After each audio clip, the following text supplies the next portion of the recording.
Bem-vindos para mais uma aula, agora sobre lançamento horizontal, está lá no capítulo 9, da página 168 do seu livro-texto.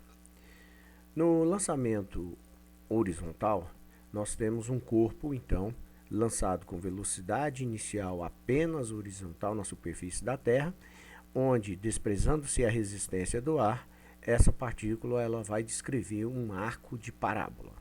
Esse lançamento horizontal, ele livre da força de resistência do ar, ele é tratado como uma composição de dois movimentos simultâneos, um uniforme na horizontal e um movimento uniformemente variado na vertical. Enquanto a velocidade mantém-se constante na horizontal, ela na vertical para baixo vai aumentando no decorrer do tempo.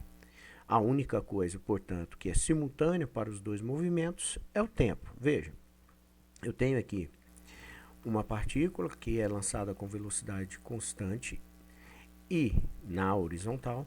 Quando ela chega no solo, ela descreveu então um arco de parábola e em qualquer ponto a velocidade Vx mantém-se constante, com o mesmo tamanho, mesmo módulo. Já a velocidade vertical, que era zero, nula, ela passa a aumentar devido à ação da gravidade, tá? E quando chega lá no solo, ela tem o seu valor máximo para aquele movimento. A gravidade sempre dirigida para baixo, tá?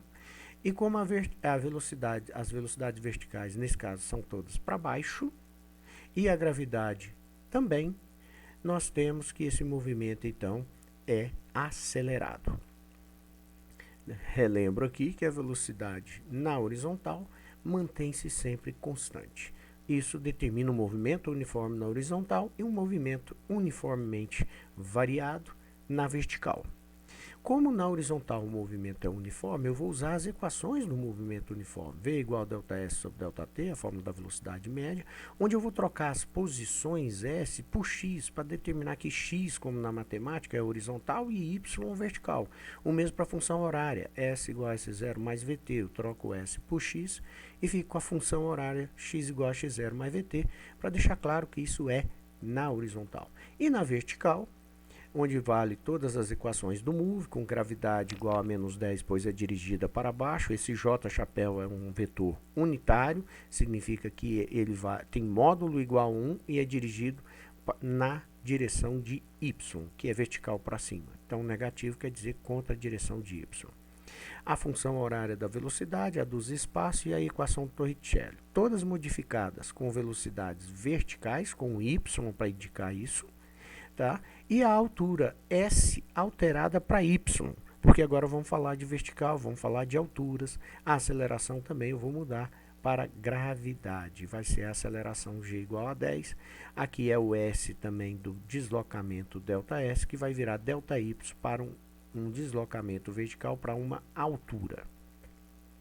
Exemplo. O P170 da página 171. Uma bolinha rola com velocidade de módulo constante V igual a 5 metros por segundo sobre uma mesa horizontal de altura 1,25 metros e com essa velocidade abandona a borda da mesa a DOT. Gravidade igual a 10 metros por segundo. Desenhe, no item A trajetória descrita pela bolinha em relação ao solo após abandonar a mesa. Então, nós vimos que se o movimento é um lançamento horizontal, ela vai descrever um arco de parábola. Então, eu vou desenhar esse arco de parábola, simplesmente isso, no item A.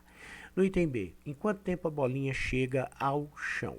Então, eu quero saber o tempo de queda dessa bolinha. Lembro que ela é abandonada na vertical, ela só é lançada horizontalmente, tá? Pois na vertical ela é simplesmente abandonada. Então eu vou ler o exercício várias vezes, vou retirar aquilo que ele me dá, a velocidade, a altura, a gravidade e aquilo que ele pede, que é o tempo de queda. Bom, se eu estou querendo tempo de queda, eu tenho que procurar com aquilo que eu possuo a equação que me satisfaz. Agora o movimento é na vertical, então eu quero tempo e aquilo que ele me dá. Eu não vou usar essa daqui porque eu não sei qual é a velocidade final quando ele toca o solo. Então, eu vou usar essa equação, a função horária dos espaços, porque eu tenho todo mundo. Olha só, a altura final é quando eu chego lá embaixo, é o zero, quando eu chego no solo. Altura inicial, começa o movimento lá de cima, é a altura h de 1,25. Velocidade inicial vertical, aqui em cima, ela é simplesmente na vertical abandonada. Essa velocidade é vertical, não é a horizontal de 5. Então ela vale 0. A gravidade é menos 10, sempre entra negativo porque é dirigido para baixo, tá? Então, 0 vezes t, esse termo desaparece, 10 por 2 dá 5, mais vezes menos dá menos, da gravidade negativa. Passa isso para lá, vai positivo, o 5 está multiplicando, passa dividindo, e 0,25 na raiz quadrada, isso dá 0,5, tá? 1,25 dividido por 5 é 0,25, e a raiz disso dá 0,5 segundos. Então, esse é o tempo que a bolinha fica no ar, é o tempo de queda dela. C. Qual é o intervalo de tempo calculado no item anterior? O intervalo de tempo calculado no item anterior seria maior, menor ou igual se a bolinha fosse apenas abandonada a partir da borda da mesa. E o porquê? Olha só. No item anterior, nós calculamos o tempo de queda. Esse tempo de queda, ele não depende da velocidade na horizontal. A velocidade na horizontal, o que ela simplesmente vai fazer é com que essa bolinha caia mais na frente, mais distante em relação à borda. Mas em relação à queda, é uma queda livre com velocidade inicial 0 acelerado pela mesma gravidade. Então não vai ter nenhuma alteração no tempo de queda. Por isso a resposta é, serão iguais, tá? Porque o movimento na horizontal e o movimento na vertical, eles são simultâneos. Por isso, a gente pode tratá-los de forma independente na hora de resolver os problemas, tá? Então, a única coisa comum é o tempo que passa igual para os dois. E o fato da velocidade na horizontal ser maior ou menor só vai aumentar aqui aquilo que nós chamamos de alcance. D. Localize o ponto em que a bolinha toca o chão, calculando seu deslocamento na direção horizontal a partir do instante em que abandona a borda da mesa. Então, veja. Eu quero uma coisa que a gente chama de alcance, ΔX. Tem a velocidade, tem o tempo que a bolinha fica no ar, a trajetória é parabólica, e esse é o ΔX que eu procuro, o alcance horizontal. Tá?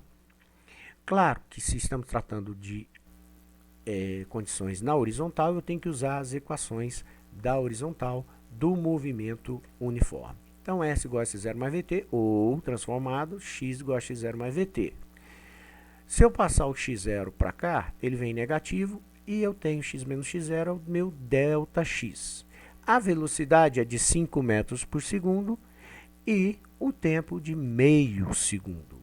E 5 vezes meio dá 2,5. Então, o alcance horizontal, o quanto ela vai cair distante da posição em relação à borda que ela foi lançada na horizontal, é de 2,5 metros.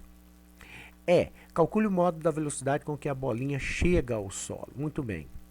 A bolinha, ao descer, ela vai permanecer com a mesma velocidade horizontal, mas ela vai ganhar uma velocidade vertical que começa com 0, é acelerada pela gravidade e vai aumentando. Quando eu encontrar o valor dessa velocidade, aí eu transcrevo os dois vetores, traço a diagonal, eu tenho o vetor resultante. O módulo desse vetor resultante é o módulo da velocidade que ela bate no solo. Bom, para calcular essa velocidade, eu vou pegar aquilo que o exercício me dá, aquilo que eu já calculei, que é o tempo, e vou aplicar na equação da função horária da velocidade. Aí eu vou ficar com a velocidade igual a 0, mais vezes menos, a gravidade é menos 10, e o tempo meio segundo. Então, quanto que vai cair a partir da velocidade inicial 0, acelerada a gravidade de menos 10, durante meio segundo de queda? Menos 5. Então, agora que eu tenho essa velocidade, menos 5, porque ela é para baixo, negativo para baixo, agora eu tenho as duas velocidades, uma de 5, uma de 5. Isso é um terceiro caso de vetores. Transcreve os vetores, traça a diagonal. Os vetores perpendiculares obedecem ao teorema de Pitágoras pelo triângulo retângulo. Nós já vimos. Então, substitui os dois, V1, V2, 5 ao quadrado, 25, 25 mais 25, raiz de 50. E eu posso deixar, então, assim. Muito bem, façam os exercícios da página 171 do livro texto e um bom estudo para vocês.